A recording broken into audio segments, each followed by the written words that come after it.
I love the words of John Newton.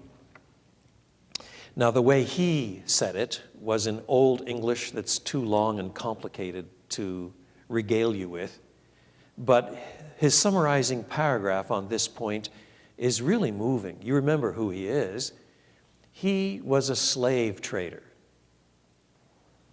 He transported, he figures, about 20,000 slaves across the Atlantic before he was converted. And eventually he was converted, and some years later began to prepare for ministry and became pastor of the little church in Olney in England. I've been to the museum there that has so many of his remains, including some handwritten manuscripts of his sermons that have never been published, for example. But he is the one who wrote Amazing Grace.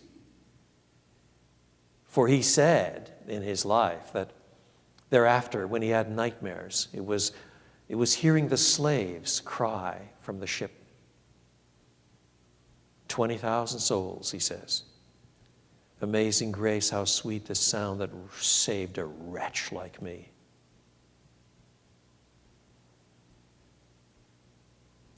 And toward the end of his life, he wrote then, I am not what I ought to be. I am not what I want to be. I am not what one day I will be. But I am not what I was. And by the grace of God, I am what I am.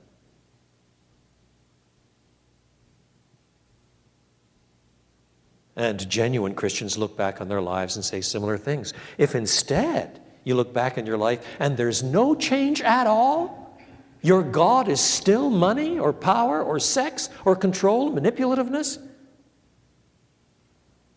you give an account on the last day. The gospel has not really come to you, regardless of your creedal formulations.